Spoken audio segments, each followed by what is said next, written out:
Ramble. Thank you to Cuts Clothing, Raycon, and Best Fiends for sponsoring today's episode.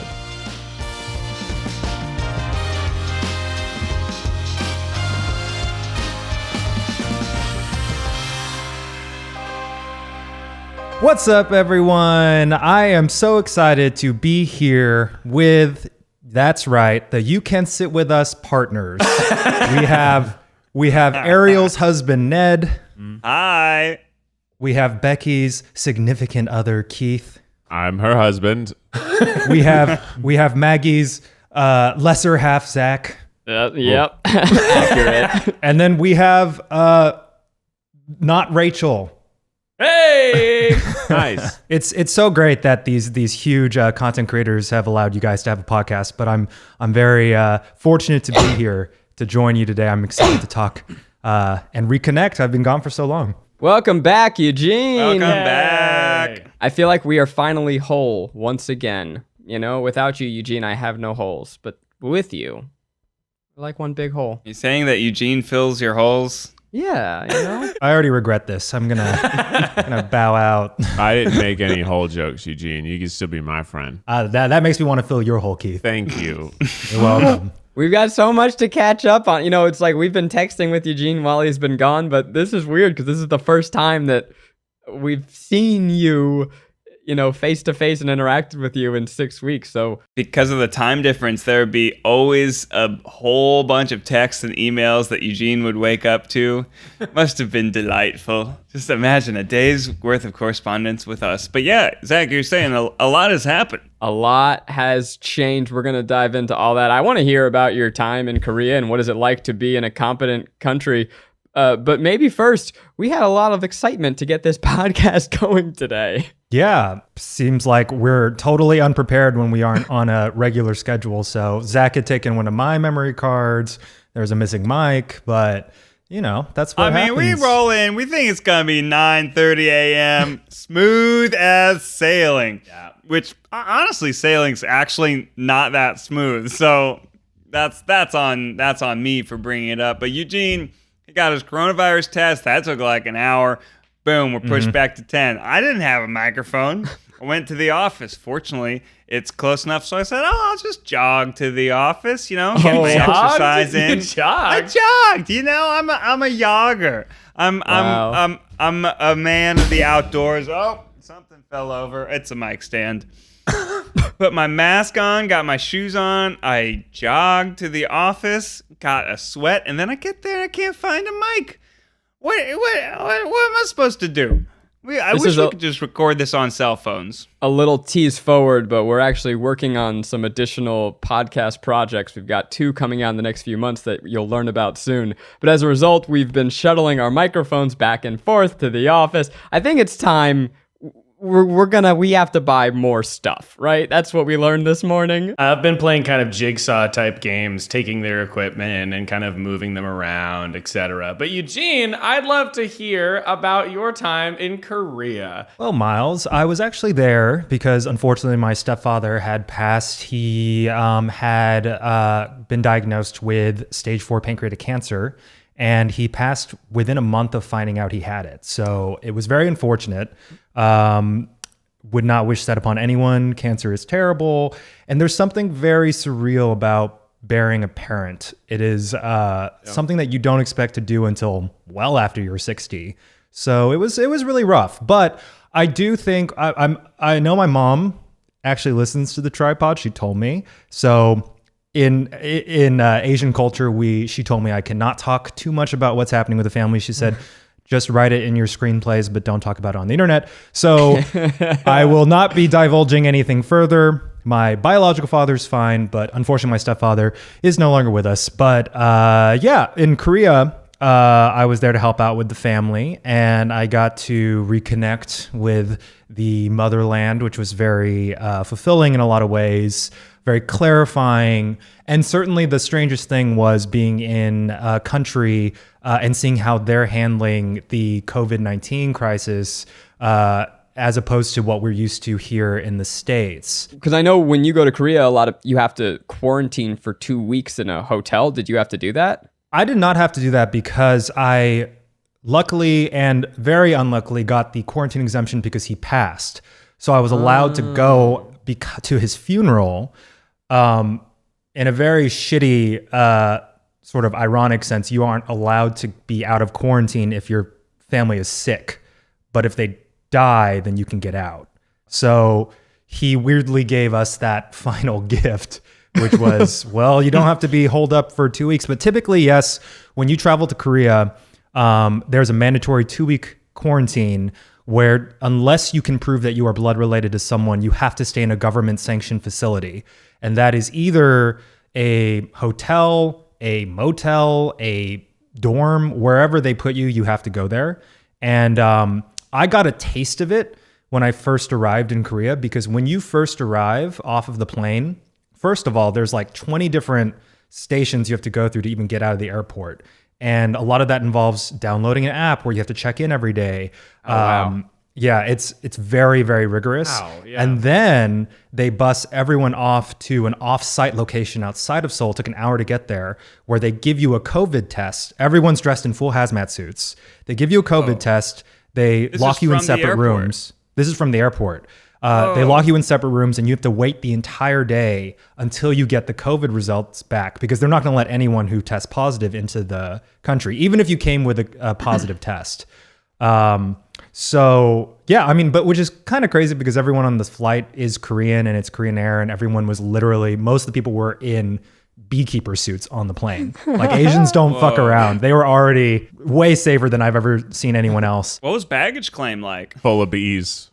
It was So many fucking bees. so many bees. Every Korean loves to beekeep in their spare time. Yeah. Everybody sends their bees around. Yeah, it basically, what would typically take maybe half a day to get out of the airport took about a day and a half. So I got to my mother's place, and as I said, I got to be exempt from quarantine because I had to deal with a lot of the funeral arrangements and go to the cemetery. But Korea itself is really interesting because Wait, sorry, one more thing.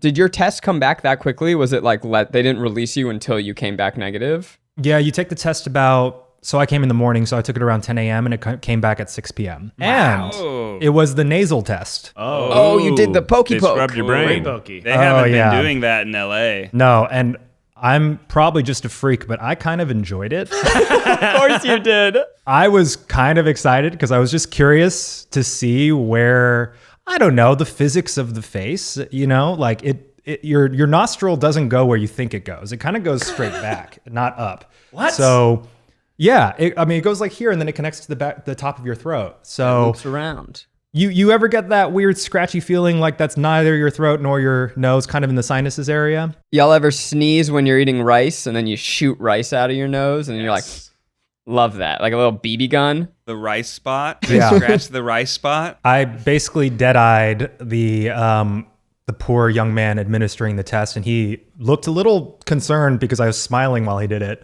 And he asked me in Korean after, he was like, "Are you okay?" And I said, "Oh, yes, I'm very okay." So luckily I freaked out people immediately right when I got there. But yeah, so Korea's interesting because, one, everyone there has sort of generally followed the guidelines put forth by the government. And so no one is seen without a mask. You might see some stories that have come out recently because there has been a surge in cases over the last week. And by surge, it was about 300. And all of those cases, I know, it's like 300 cases. And even my mom started freaking out, and all her friends were like, we all have to stay inside because there was 300 cases.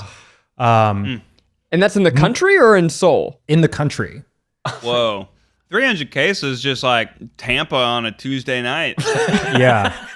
Yeah. To give like clarity on that, they freaked out because it went over the 100 mark per day. America's generally been in like the 30,000 something per day for new cases, but Yeah, Jesus. So Yeah. much worse. Oh, Yeah. no. No. but I mean, Korea is a smaller country, but I mean, Seoul is one of the most concentrated areas in the world in terms of people per square mile. And so the reason why this outbreak happened was because there was a sort of mega church of sorts, and this church is also known to be anti-government. Mega church. Yeah, it was kind of more or less tied to a group that was already sort of resistant to the COVID measures. So again, it kind of falls back on people not following the rules. And that's how Korea's first surge happened, was also traced to a church, I believe. Yeah, the first surge was from a church. The second was from a gay bar. And then the third was from a church. The extremes of life. Yeah, I mean, you want to get out of following the rules, you do it for Jesus or dick. Those are the two. People go crazy for Jesus and dick. There's the t-shirt. Get that on a t-shirt. Why do you think they hang up naked Jesus in all the churches? You get both. Yeah. Oh. And some dick so good it makes you believe in God. Hey. Fills the holes in your heart. So, Eugene, how long were you actually in Korea? I was there for about 6 weeks. And when was the last time, like, has it been a while since you've been to Korea? Yeah, it's actually been about 10 years since I've been to Korea, which is a shame. But my mother spends half her time there per year between France and Korea. And I didn't go for a while because I was very work obsessed and wanted to, succeed or whatever. But it was Your career. Yeah, work on my career. Very, Your 20s, very growing your Asian career. of me. But it was cool to go back. The big thing is because people follow rules, pretty much everything is open. Restaurants are open. Wow. Theme parks are open. Malls are open. Yeah, everything is open. But that's because everyone wears masks and everyone is trying to. I mean, you get a little nervous because you're on the subway and it's packed. Yeah, sports games are open. But they, because the 300 cases just happened recently, they closed some of the top things like bars and sports arenas because of the 300 cases. So Korea has a 3-level system, level 1, 2, 3 for threats. And generally, if it hits 3, they try to close as much as possible. So right now they're in a 2. But the other really crazy thing is there's a public alert. So if you were in Korea and you have a cell phone, you get a public alert every single time they have a new case. Wow. A person. So everyone's cell phone you hear goes off at the same time. Oh my God. With what sounds like an Amber Alert. And it happens a few times a day. And it literally lists the information about where that person was when they contracted it. Oh my God. So Wait, if but it it's that says horrible sound. No, it's kind of like an a Amber text Alert? sound. Yeah. It's just the way that an Amber Alert just kind of appears on your phone randomly. US, your push notifications would be going crazy. Yeah. You just Yeah, go they like can't do that here. I mean, I wish they I feel did, like but that would be good though, because if we actually had to see every single case on our phones, maybe we'd finally realize just how many cases there are. yeah. So it happened like maybe 3 to 4 times a day, and I mean, that's good because then you can see like, oh, okay, I was also at that Jimmy John's. Right. Yeah. Maybe I should go get tested and stay in my house. yeah, so you're expected to go self-report if you were in that area around that time, and most Koreans do that. They only resort to then tracking cell phones and where you were if you are someone known to be connected to the area, like this mega church that recently got the surge. All of them aren't reporting. So now the government has to go in and find that, and it wasn't necessarily the church, they were at a protest, hilariously an anti-COVID measures protest, where the pastor of the church got COVID. Based on witnesses and people's, cell phone data, they knew about 500 people were there. So even in Korea, there's a fringe of people who are like not wanting to wear masks, but it's like very, very, very, very fringe. Yeah, and it's less about, I think, people's personal rights. I think for Koreans, generally, it's really just they either maybe believe in a conspiracy theory that is not real. But for health, usually, I think Asian culture, particularly since they're more equipped for pandemic situations, they all are very careful about public health and safety. So it was interesting. Like there was just no question that if you didn't wear a mask in public, even just walking out of your house, people would stare at you and stare at you and make you feel ashamed. I just looked up the numbers so you said that there was about 300 cases over like the last several weeks. That was like the uptick. Yeah. Right. So it seems like yesterday alone, and this is from publichealth.lacounty.gov, there were 989 cases in LA County alone. New cases, by the way. Because a lot of Americans aren't necessarily testing or reporting their cases. And in Korea, you kind of have to. And I saw like you went to the mall. Yeah, I was at the mall. There were hundreds You of went to people a there. fucking mall. Yeah. Do they have Hot Topic there? Do they have Hot Topic in Korea? No Hot Topic. The fuck? How is everybody Hot gonna get the cool Topic. shirts? How's everybody They got, Uniqlo. They got some of the basics, all the basic American brands. But yeah, the malls are open. It's 2020. Everybody's got their earbuds. Everybody's hands have finally become freed from tethers. There's a lot out there that cost a ton, and they're not that much better. But we're here to tell you one that's amazing. So don't go out dropping hundreds of dollars on a pair. Get yourself the wireless earbuds from Raycon. You already know about Raycon. We've talked about them, and they start at about half the price of any other premium wireless earbuds on the market. And they sound just as amazing as other top audio brands you know. And I know, I've tried them. Their newest model, the Everyday E25 earbuds, are the best ones yet, with 6 hours of playtime, seamless Bluetooth pairing, more bass, and more compact design that gives you a nice noise-isolating fit. And they're so comfortable, sometimes I forget I have them in my head. They're perfect for conference calls or binging podcasts, maybe. Honestly, I really do love them. I keep them by my bed. I charge them whenever they get uncharged after doing podcasts. But typically, since I mostly use them for this podcast, I can use them for about a month without having to charge them, so it's great. And unlike some of your other wireless options, Raycon earbuds are both stylish and discreet with no dangling wires or goofy stems to distract anyone during video calls. Raycons were co-founded by Ray J, and celebrities like Snoop Dogg and Cardi B are obsessed with them. Are you going to disagree with Cardi B? Not on my podcast, you're not. Get out of here. Now's the time to get the latest and greatest from Raycon. Get 15% off your order at buyraycon.com/tripod. That's buyraycon.com/tripod for 50% off Raycon wireless earbuds. Buyraycon.com/tripod. Can you also talk about, this is the only things I know are like, you posted 3 stories yesterday. So I'm like, this is my source of Korean news. But they had these retrofitted iPads that were checking temperatures outside restaurants. It looks so cool. Yeah. So for any larger establishment, particularly office buildings or restaurants, they check your temperature with cameras, infrared cameras, and a lot of places just carry a thermometer. So I went to a museum once. I went to a restaurant at the top of a hotel. You were on top of a hotel? Yeah, and all of them, they test your temperature right when you walk in. We had an instance where we went with some of my mom's friends, and one of her friend's daughters was like 0.01 degrees over the allowed temperature. So they wouldn't let her in. So she had to stand outside. We waited for about 45 minutes for her 0.01 to go down. It's like forgetting your ID or something. You forget your ID, they don't let you in.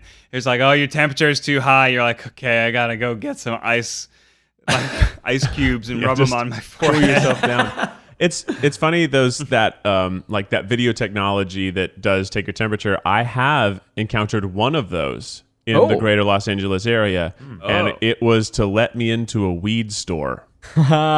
The place with the highest security and care over coronavirus so far has been a marijuana dispensary. That's amazing. That's great. That's pretty good. What I had wondered, and I don't actually know this, is because everywhere here now has the temperature guns, which, by the way, where have those been hiding for the last 30 fucking years? Look, has this technology just come out of the blue? I mean, this is amazing. We could have been pew-pewing people's foreheads this whole time instead of the stupid thermometer under the tongue? Are you kidding me?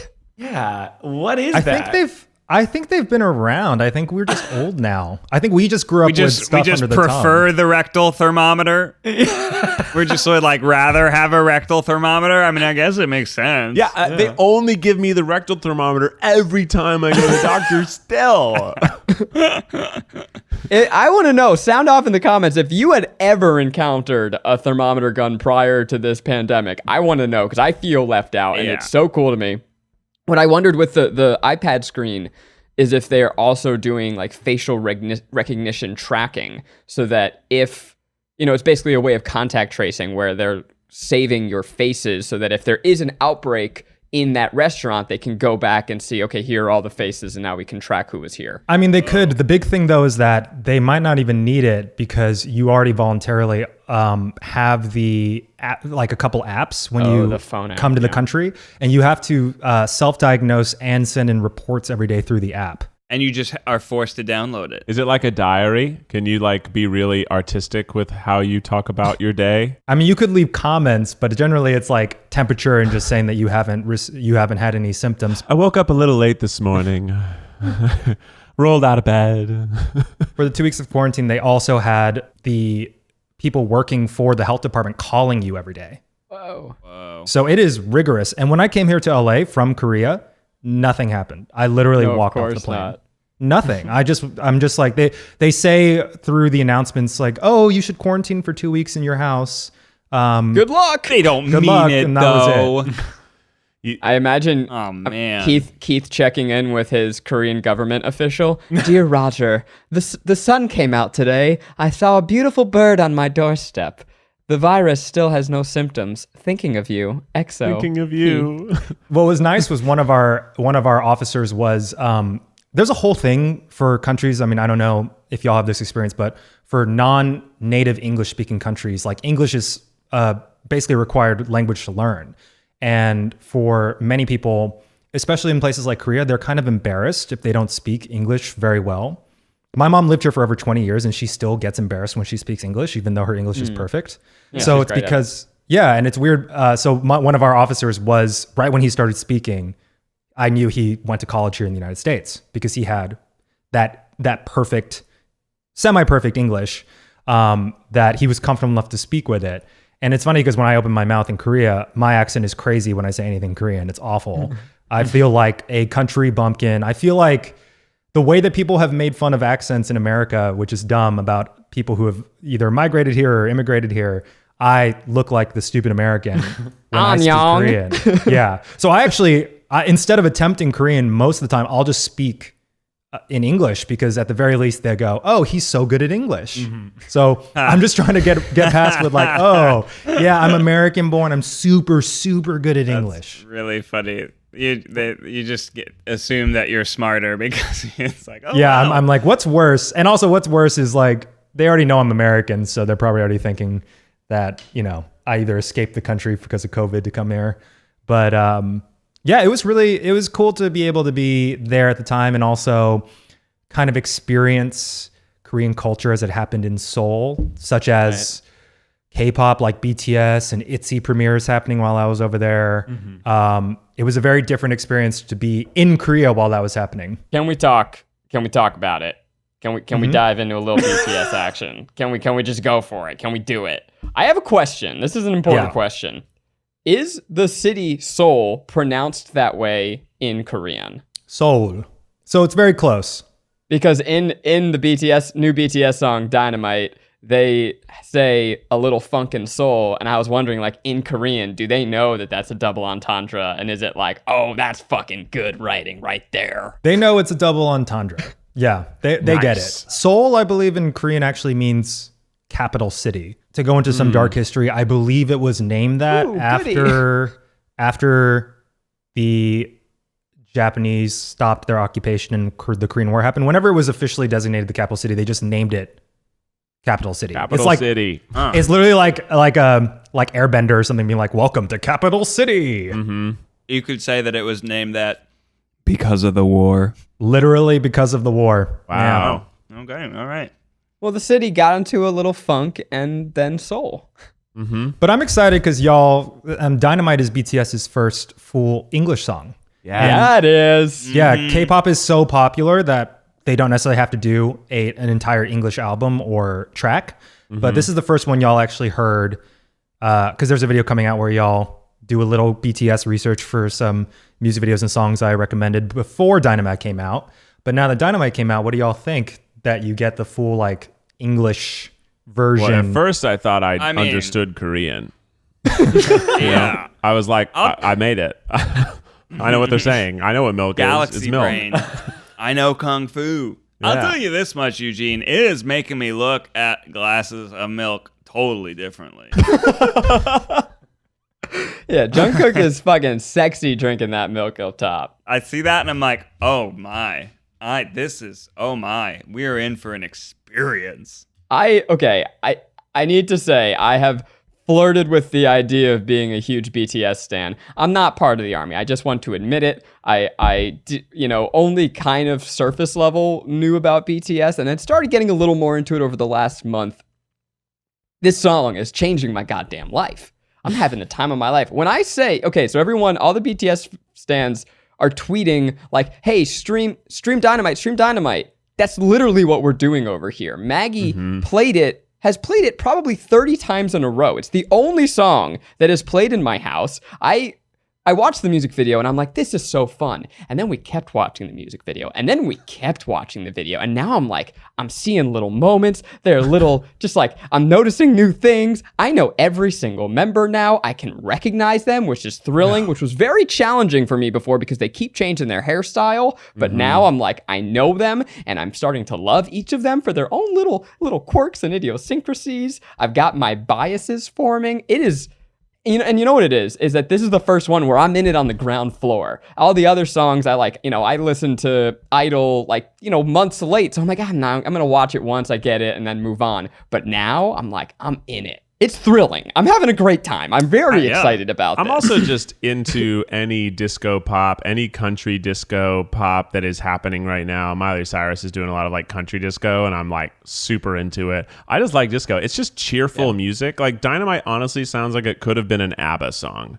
Like it like halfway through they just start saying syllables. It's like na na na na na na na hey. Like that is not that different from an ABBA song in its like how it's written. It's more fun, I think, than an ABBA song, but like it's disco. It's like straight up disco. Oh my god, what if we get a Mamma Mia movie, but instead it's only BTS songs, but it's like Meryl Streep in on her Greece vacation singing BTS. Yes.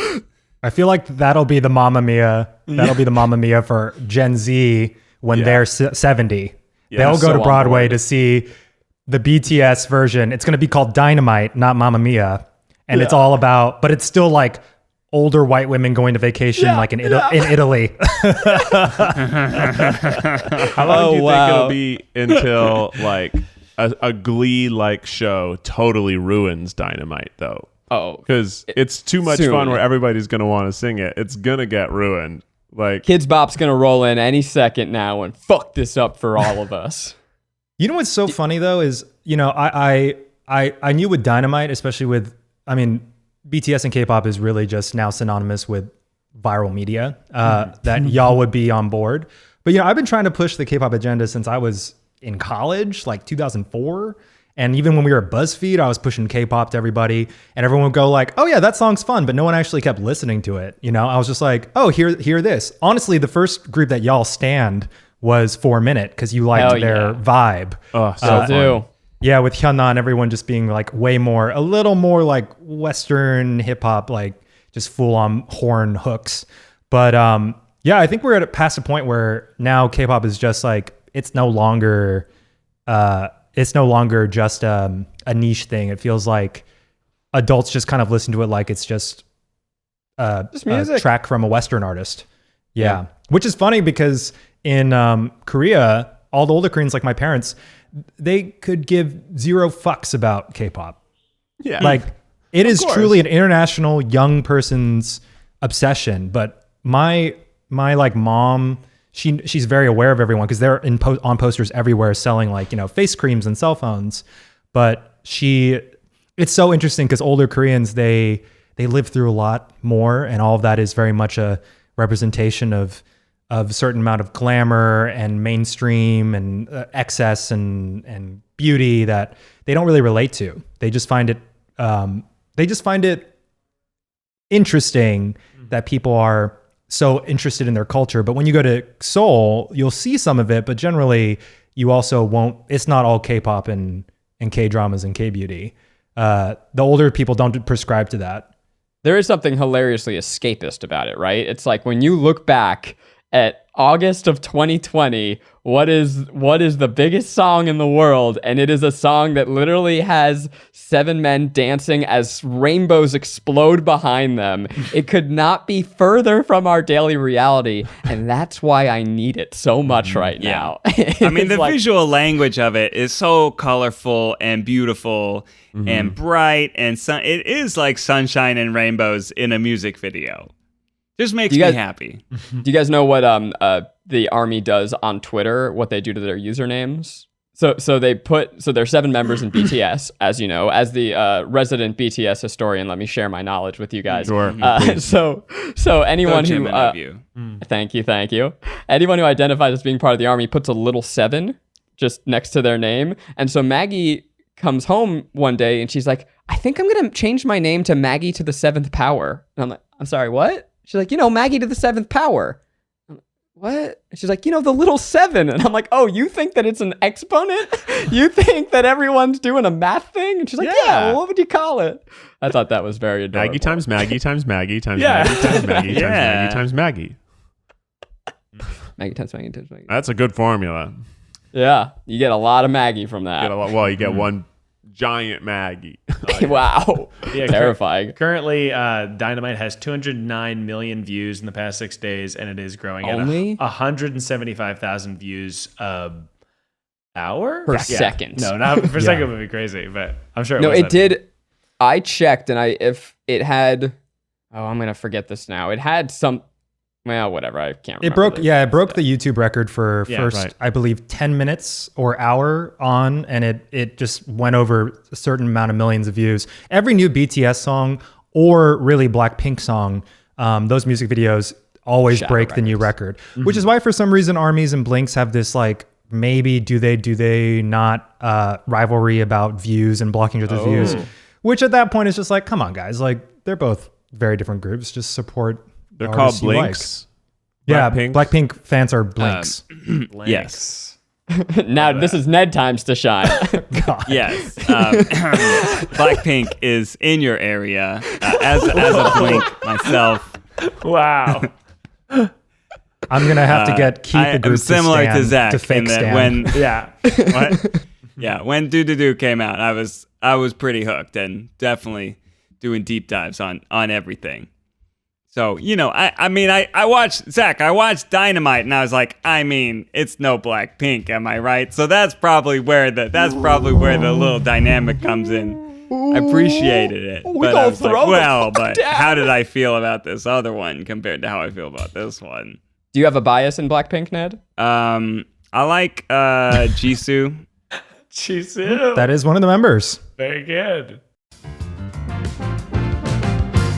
We have a lot of free time nowadays. Am I right, Zach? You could not be more right. That's right. And if you want to put a smile on your face and get through a couple hours, might I recommend Best Fiends? It's a challenging puzzle game. You got all these cute characters you can collect. There's new levels added every day. You've heard us talk about it before. Doing a couple puzzles, having a good time. Best thing, if you don't have Wi-Fi, don't even worry about it. You can play this offline, baby. Oh, yeah. You know me, I've been playing with all my best friends in real life in Best Fiends. So I've got a little Miles, I've got a Eugene, I've got an Edward. I'm still hunting for a Keith. Someday I'm gonna find it. I don't have one yet. I'll get you. Best of all, it updates every month, so it's like you have a new game all the time. With over 100 million downloads and tons of 5-star reviews, Best Fiends is a must-play. You can download Best Fiends free on the Apple App Store or Google Play, and that's Fiends, which is friends without an R. That's how you spell it. Fiends. Best Fiends. Best Fiends has thousands of levels already with new levels, events, and characters added every month. It's hours of fun right at your little old fingertips, and you can even play offline. Get fiendin', friends. Well, Keith, are you sure that they're releasing a song and it's not actually a conversation series? How funny would that be? A conversation with Blackpink and Selena Gomez. Yeah. I have a question about biases, Eugene. Mm-hmm. And if people don't know, the idea of a bias is that even within this big group of 7 people, there's one that is like your favorite. And there are whole sub-communities around each individual member, which is pretty wild. And like Twitter accounts that have more following than us, just for one fan account for one member. It's crazy. Are you allowed to have more than one bias, Eugene? Because I feel like I do. Yeah, you don't have to have just one bias.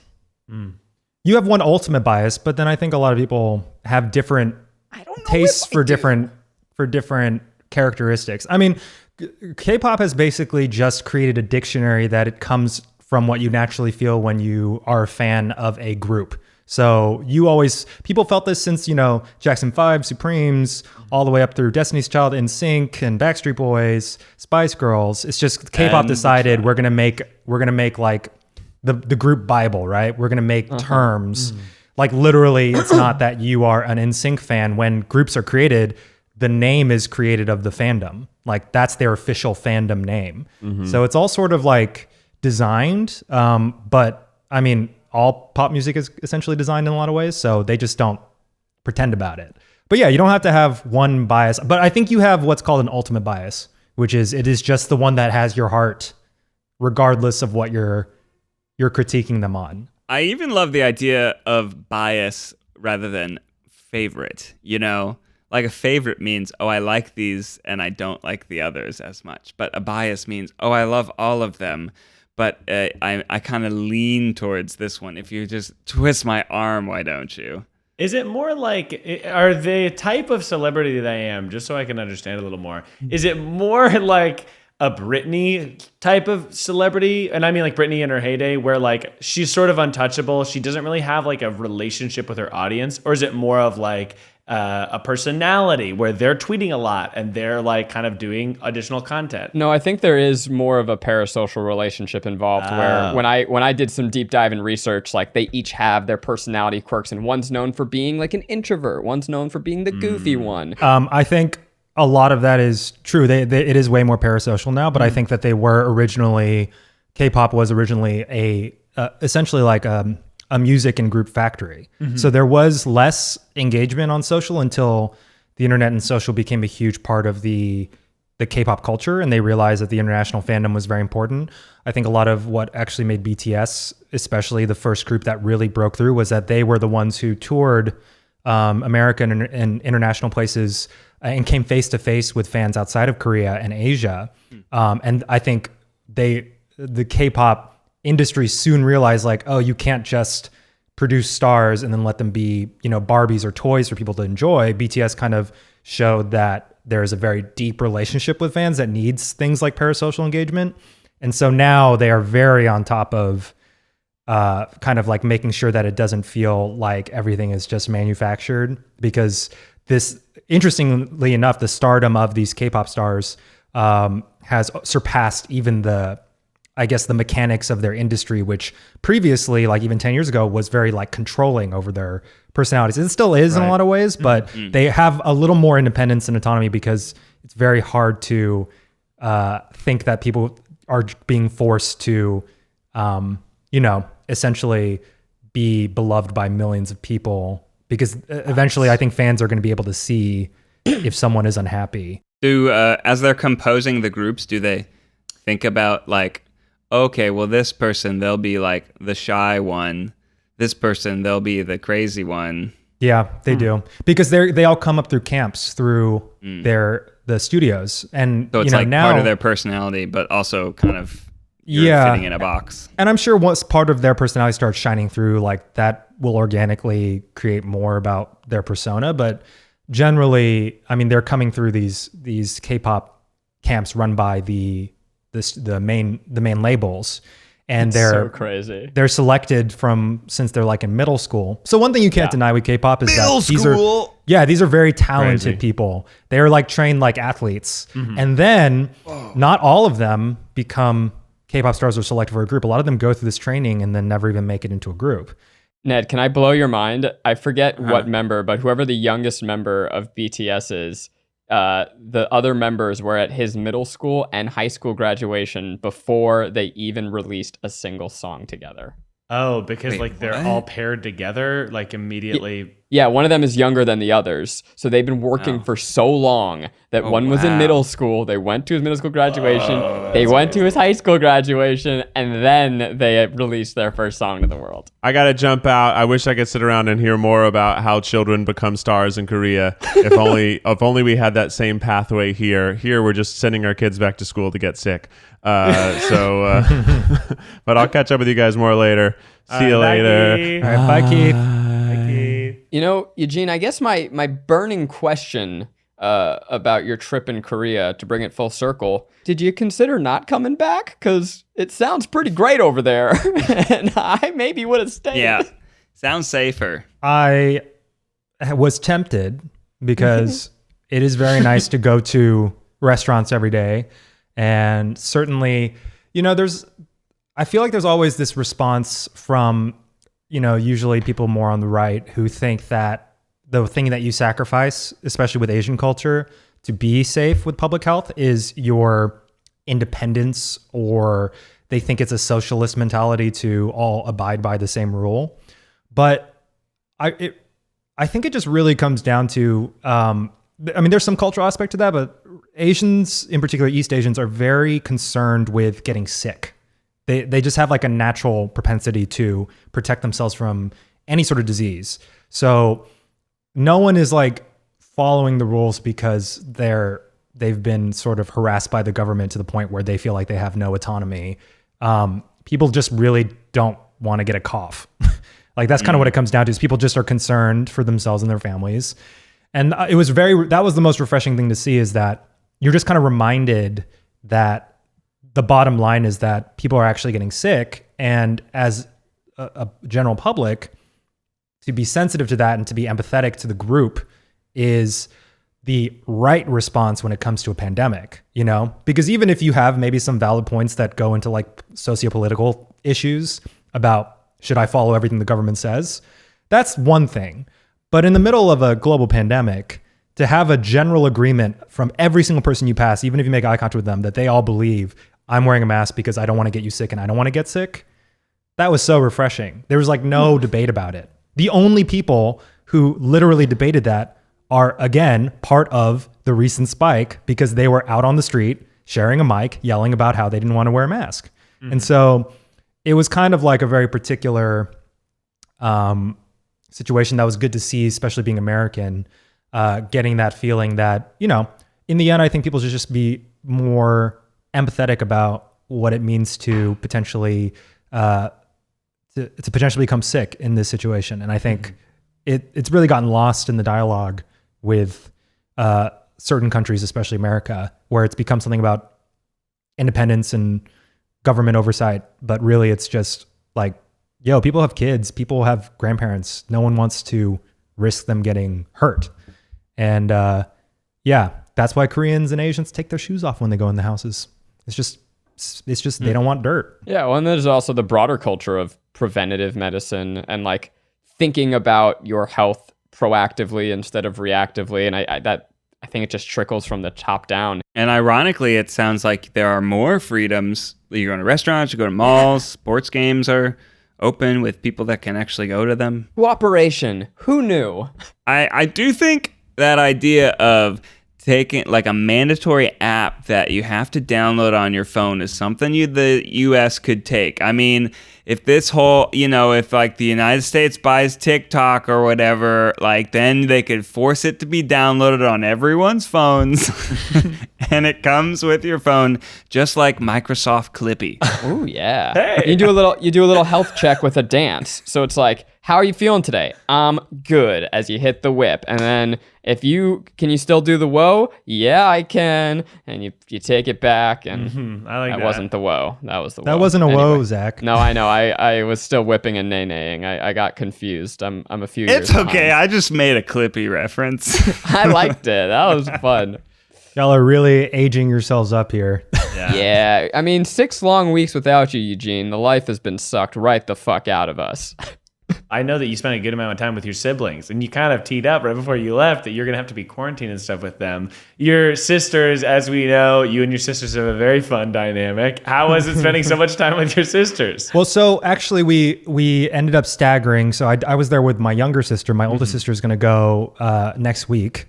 And so we, it's funny because we joke about being very brutal to one another, but we're just brutally honest. And so we're very tight. We love each other dearly. Probably tighter than a lot of siblings because we went through so much trauma as kids.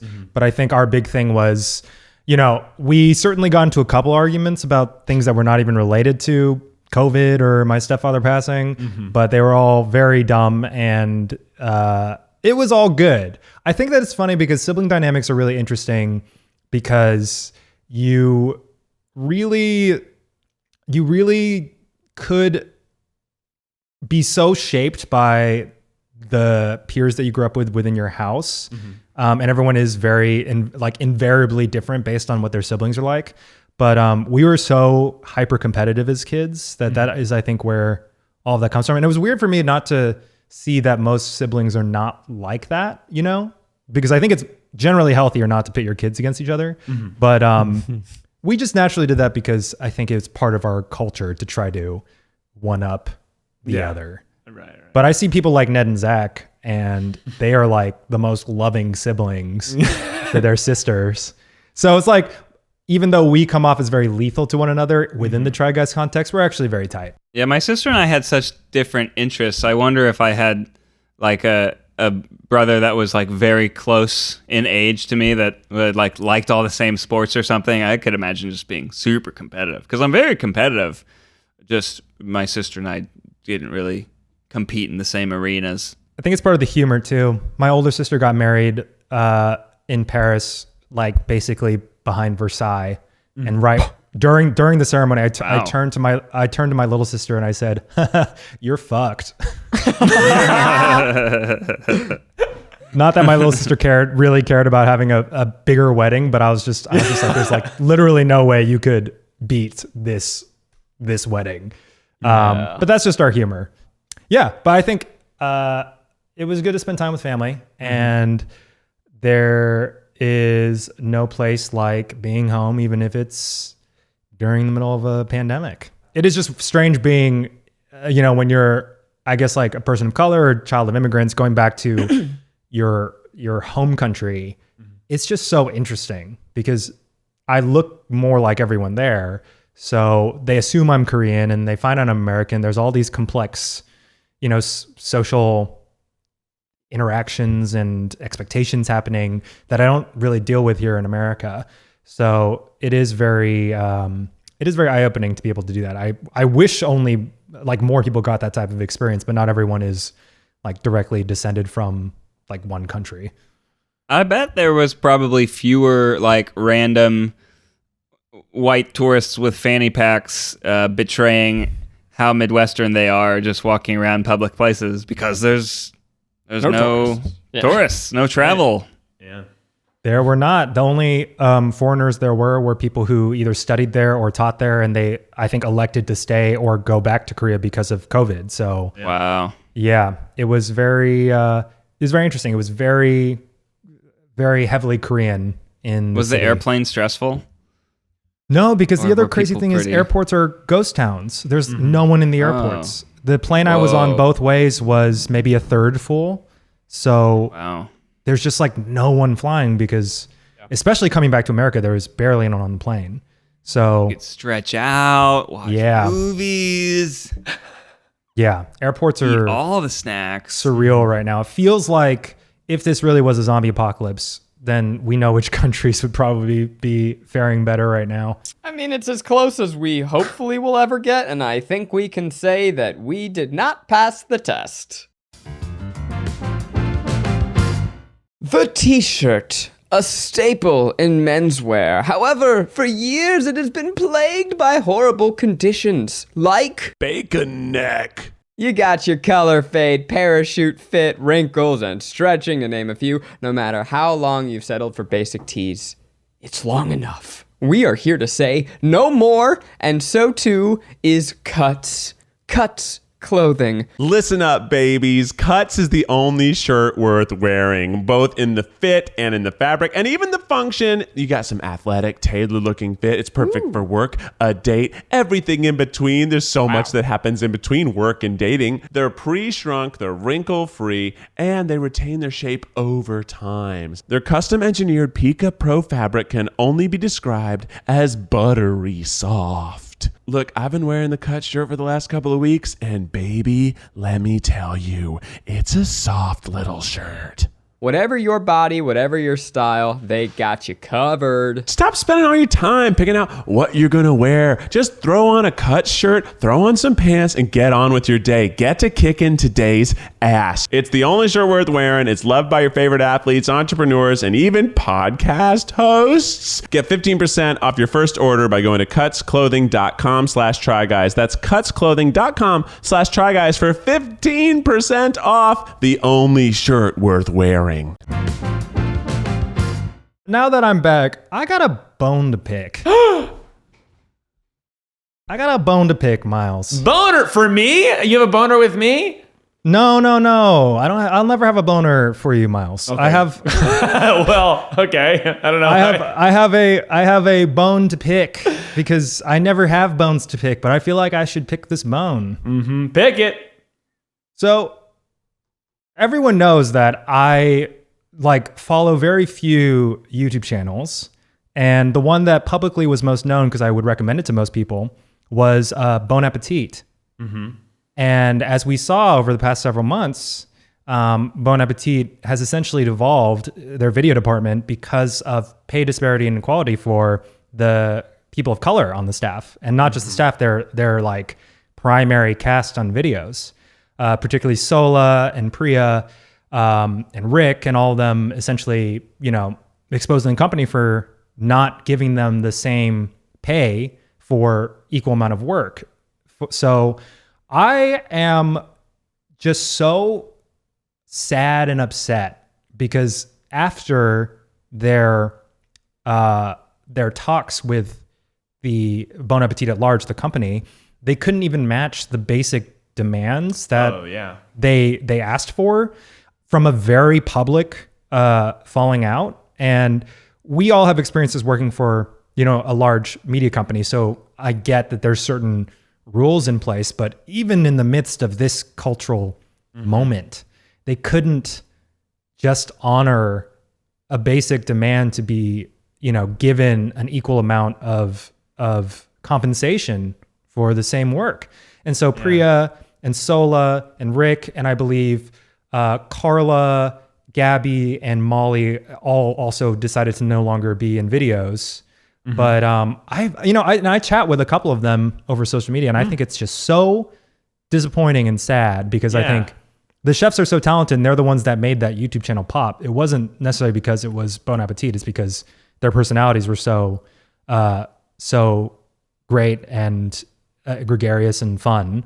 But I wish if I had billions of dollars, I could just take, Sola and Priya and create a different cooking channel for them or something. We could be like Good Mythical Morning and buy Smosh from Defy Media. Do we start a try kitchen? Yeah, cool. we start the Try Kitchen. I don't know. I think they probably would benefit from hopefully upstarting something on their own with no white people involved.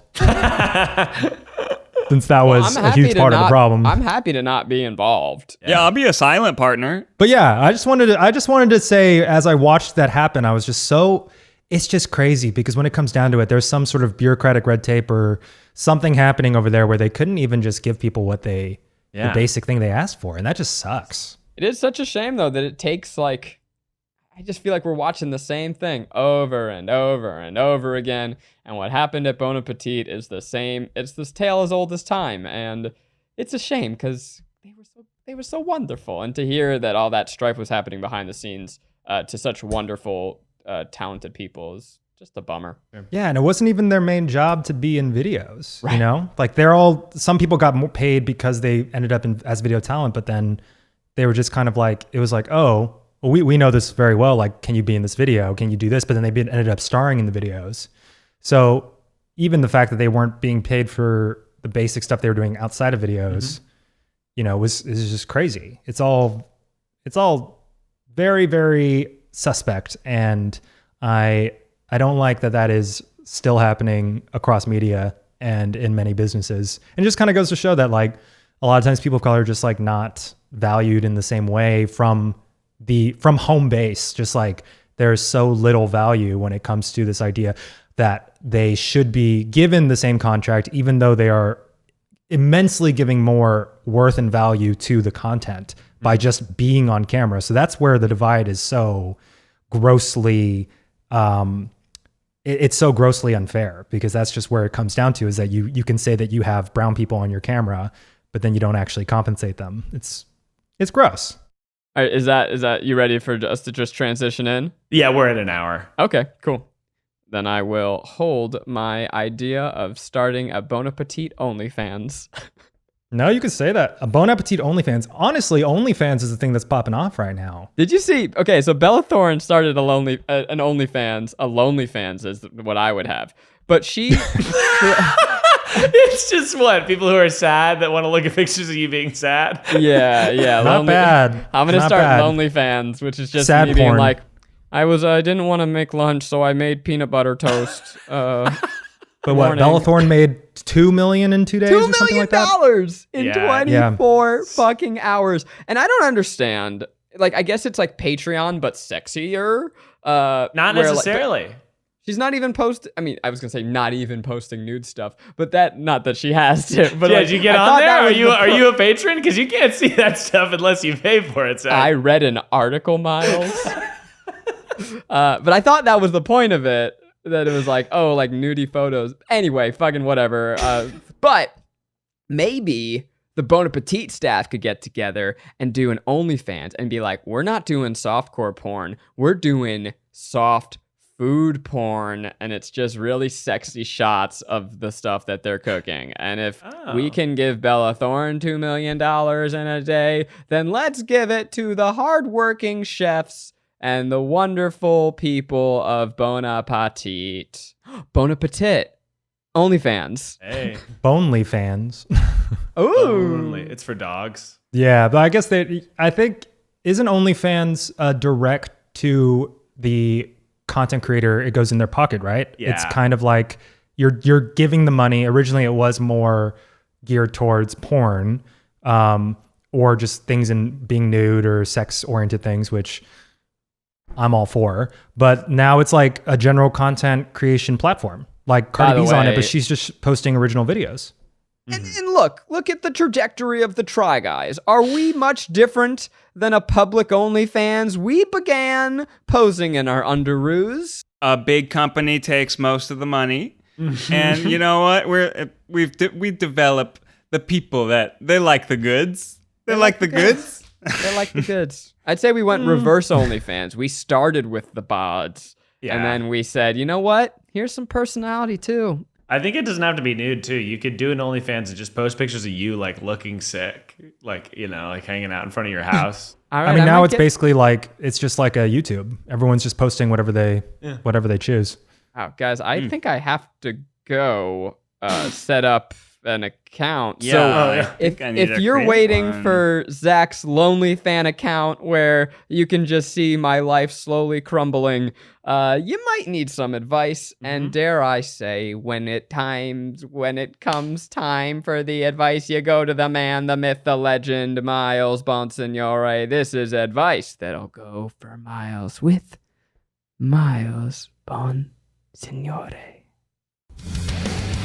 It's advice that'll go for miles. Tune it to your radio station. It's advice that'll go for miles. Everyone get ready, Miles Nation. Miles Nation, go. It's advice that'll go for miles. Shit, where do you even go? He comes back in a wig. I swear to God, Miles, don't you dare. What's up, Miles Nation? How are y'all doing tonight? Okay, for podcast Oh, wow. listeners, he is wearing a long blonde. brown. Oh, is it brown? To me, it's like a dirty blonde. Maybe it's like No, a it's dirty blonde. blonde. You look like now- Nickelback. Now he's added a hat. Yeah. Y'all are dusty. Ooh, insulting the Oh. audience. Have us. y'all ever wanted to be fresh and clean and spick and span like a licked clean butt? Yeah. Have y'all ever wanted a cool wind of air to touch you in your mouth and say, that's what I call clean? Maybe a little less on that one. Yeah. Yeah. Use Sure. a hand grenade to clean your house. What? Compressed air is a hand grenade of sorts, and I want you to get a can of compressed air to clean your desk. Can y'all hear that? Nice. Yeah. That's good audio. You can get a can of compressed air to squirt the dust away. Onto your floor. Onto the floor. You'll get it later, Ned. Don't be shy. If you can get a can of compressed air at my desk, I've got a lot of special pieces of electronics on my desk, and I like to clean it with a can of dust. As I lose the accent, this wig becomes sadder and sadder. Can you spray the hair? Can we see it dust up the hair? Yeah. There we Not go. good for you. Probably not great for you, but I've been using this can of compressed air. Not a sponsor, so I'll hide the brand, but it says Duster. And cleaning my desk and my electronics with it, and it is a blast. When you don't have time to go grab a napkin, dust it away, Eugene! I've been gone 6 weeks. Have these advice that'll go for Miles gotten better? Or what did I? How There was many one have good they gotten one, worse? but Yeah. mostly they've gotten worse. This is the first say time. he's- This is the first time I'm wearing a wig for sure. Yeah. I like the wig. You look a lot like Nickelback. Hey, thanks. Yeah. I would say that the theatrics are improving, but the advice itself is crumbling before our very Yeah. eyes. Yeah, I'm not really going out in the world and living life, so it's hard to come up with good advice for it. It's all right. I mean, for me, it was never about the advice. I usually expect terrible advice from you. Yeah, that's fair. More like I'm pleasantly surprised when I'm like, that's a pretty good tip. I should eat more oranges. Yeah, that's good. But this one is real good for electronics, so you don't have to get water on them. You can kind of just spray it. But sometimes I if you like turn it it. upside down, you can cryogenically freeze stuff. I've that's always fine. loved those little things. I want to get one, but Miles, you can't use only a duster to clean your house. You need a bunch Pretty of sure other the stuff. advice says that you can. Pretty sure y'all is dusty, and y'all need to dust away your stuff. It does I'd get love to see like a fire extinguisher size duster, you know, Like a just leaf dust blower? under your bed. yeah.